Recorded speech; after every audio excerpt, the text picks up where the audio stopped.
Hello, everyone, and welcome back to Native Echo Podcast, where we make English simple and enjoyable. I'm Harper, and today it's just me. No Julian, just me, you, and a topic that I have been thinking about a lot lately: making promises. I want to start with something that happened about 3 weeks ago. A friend of mine, someone I've known for almost 6 years, told me she would call me back in 10 minutes. She said, "I promise I'll call you right back." That was a Tuesday afternoon. It is now, well, let's just say it has been more than 3 weeks, and my phone has not rung. Not once. And the funny thing is, I'm not even angry. I'm just thinking about why that happened. Why do people make promises they don't keep? And more importantly, why do we keep making them ourselves even when we know somewhere deep down that we probably won't follow through? That question is what today's episode is really about. Not just the language of promises, although we are absolutely going to talk about that too, but the whole human thing behind it: why we promise, what it means when we do, what happens when we don't, and how to actually use promise language in English in a way that sounds real and natural. So let's start at the very beginning. What is a promise exactly? A promise is a commitment. When you promise something to someone, you are giving them your word. You are saying, "I will do this. You can count on me." That's the simple definition. But in real life, promises are so much more complicated than that. Think about the different types of promises we make every single day. Small ones: "I'll be there by 7. I promise I won't tell anyone. I'll finish this by tomorrow." And then there are bigger ones: "I promise I'll always be honest with you. I promise I won't give up on this. I promise things will get better." The small promises feel easy to make. They slip out of our mouths without much thought. The big ones, those feel heavy. You can feel the weight of them even as you're saying them out loud. Now, here is something I find really interesting. In English, we have so many different ways to make a promise or a commitment, and the words we choose actually change how strong the promise sounds. So let me walk you through some of these because they are so useful for everyday conversation. The most direct one is obviously, "I promise." Simple, clear, direct. I promise I will be there. I promise I won't forget. When someone says, "I promise" to you, it carries a lot of emotional weight. It's like they are putting something on the table and saying, "Hold me to this." Then there's, "I give you my word." This one sounds a little more formal, but it's actually used in everyday conversation too. I give you my word that I will handle it. It has a very strong, almost old-fashioned feeling of honor to it. Like a handshake between two people who actually mean business. Another really common one is "I swear." Now, "I swear" can mean different things depending on the tone. If someone says, "I swear I didn't eat the last cookie," they're kind of defending themselves. But if someone says, "I swear I will be there for you," it's a very deep, sincere promise. The tone does a lot of work with this one. And then there are softer versions. Things like, "I'll make sure to," or "I'll do my best," or "You can count on me." These are commitment phrases, but they leave a little more room. They're not quite as absolute as "I promise." They're saying, "I intend to do this, I plan to do this, but maybe the world is complicated, and I can't guarantee perfection." A lot of people use these softer phrases because they actually feel more honest, and I think there is something wise about that. Now, on the other side, when someone is not going to make a promise, but they want to be careful, they might say things like, "I'll try my best," or "I can't promise anything, but I'll see what I can do," or "I don't want to commit to that right now." These are honest hedges. A hedge in language is when you soften a statement to leave yourself a little protection. Hedging is not lying, it's actually being responsible with your words.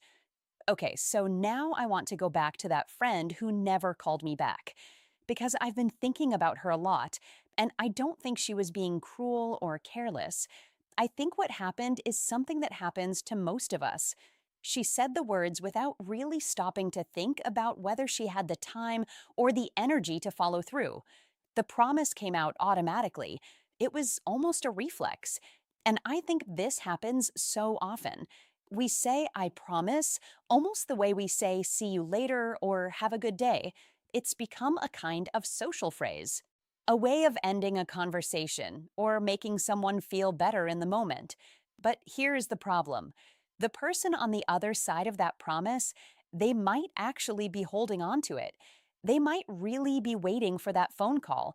And when it doesn't come, even if it was just a small thing, something inside the relationship shifts a little.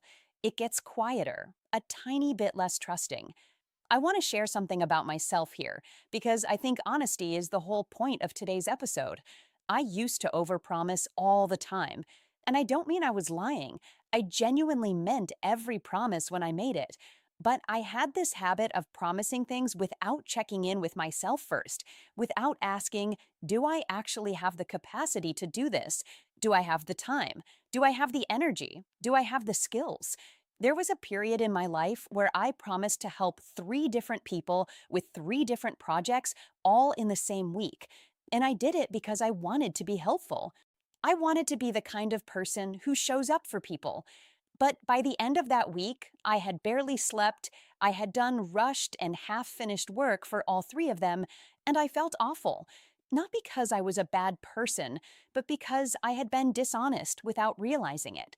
Not dishonest on purpose, but dishonest with myself first. And then, as a result, dishonest with the people I cared about. That week taught me something important. A promise you can't keep is not kindness. It might feel kind in the moment when you see someone's face light up because you said yes, but in the long run, a broken promise costs more than a careful no would have. It costs trust. And trust is the kind of thing that takes months or years to build and can disappear in a single afternoon. So I started trying something different. I started pausing before I promised anything. Just a small pause, even 2 or 3 seconds. And in that pause, I would ask myself one question: can I actually do this? Not, do I want to do this? Not, would it be nice if I did this?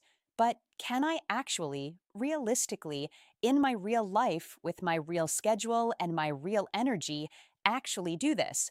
And sometimes the answer was yes, and I would promise with confidence. And sometimes the answer was no, or maybe, or not right now. And I would say that instead. I would say, I want to help you with this, but I can't promise anything this week. Or, let me check my schedule and get back to you. Or, I don't want to say yes right now and let you down. Can we talk about this again on Friday? And you know what I noticed? People respected that so much more than a vague yes. Because when you tell someone, I don't want to make a promise I can't keep, what you are actually saying is, I take this seriously. I take you seriously. And that lands differently than a quick, of course, I'll do it, don't worry about it. Now, let me talk about something that happens on the receiving end of promises. Because we are not always the ones making them, sometimes we are the ones waiting. And that is its own complicated experience. When someone makes you a promise, there is a moment of relief. Someone said yes. Someone is going to help. Someone cares enough to commit. And you relax a little. You stop worrying about that particular thing because you believe it is handled. And that is actually a beautiful thing when it works. That is what promises are for, to let someone else set down a worry for a while because you've agreed to carry it.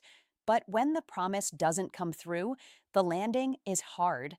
And the higher your expectation was, the harder the landing.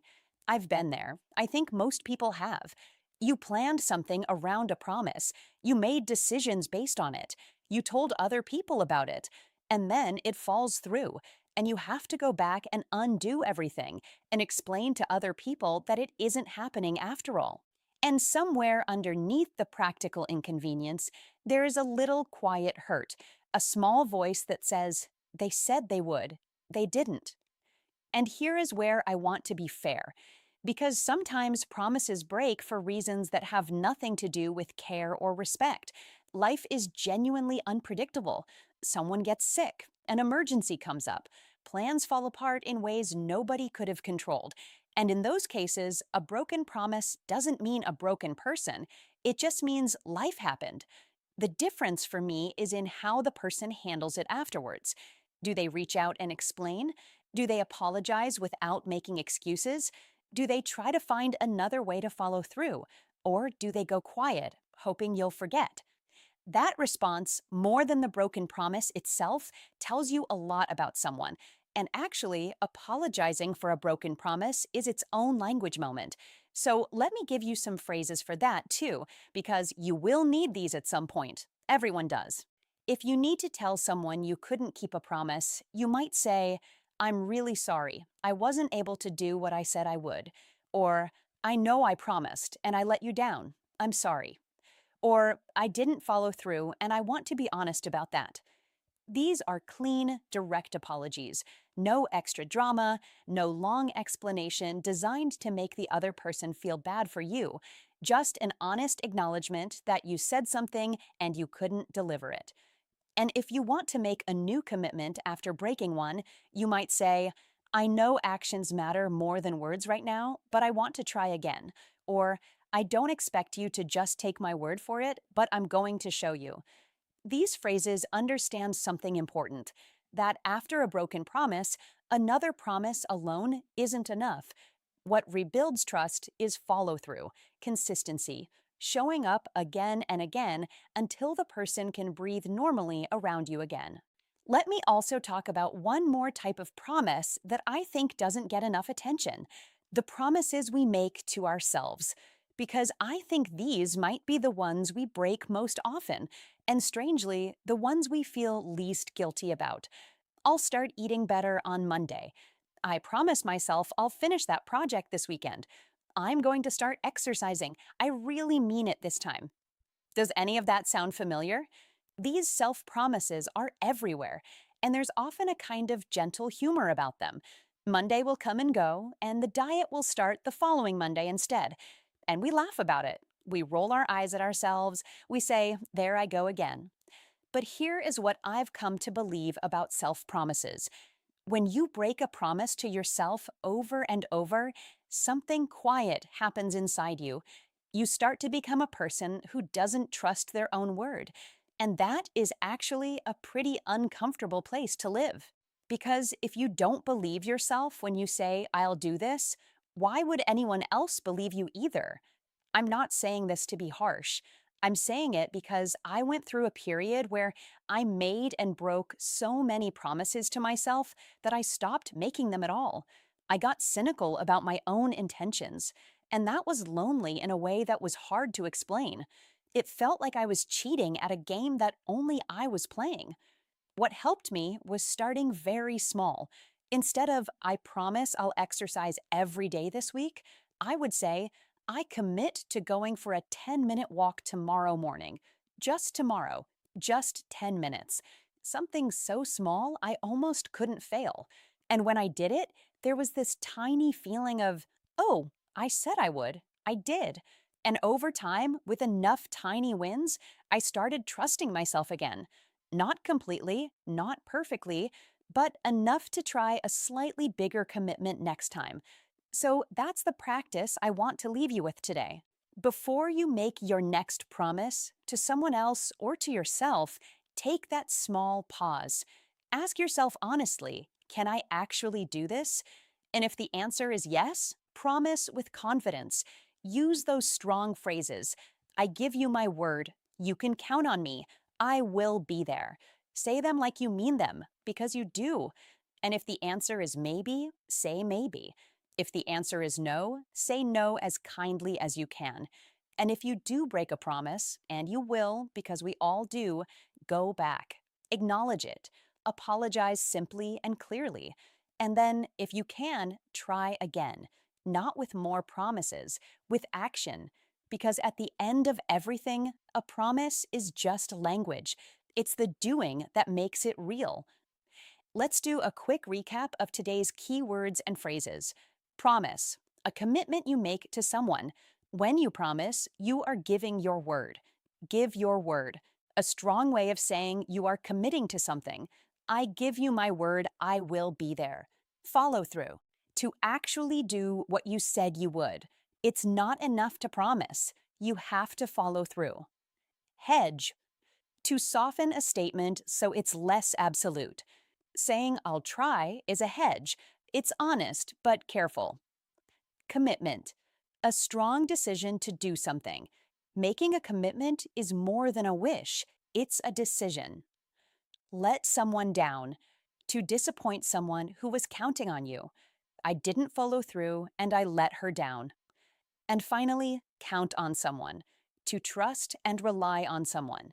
You can count on me means I will not disappoint you. Thank you so much for spending this time with me today. If this episode made you think about any promises you've made, or maybe one you need to go back and address, I'd love to hear about it in the comments. Even one sentence in English is great practice. And if you're enjoying Native Echo Podcast, please subscribe and give us a like. It genuinely helps us reach more learners like you. Share this with a friend who always says, I'll do it, I promise, and then mysteriously disappears. We all have that friend. Maybe we are that friend sometimes. And that's okay. That's why we're here. I'll see you in the next episode. Take care, everyone. Bye.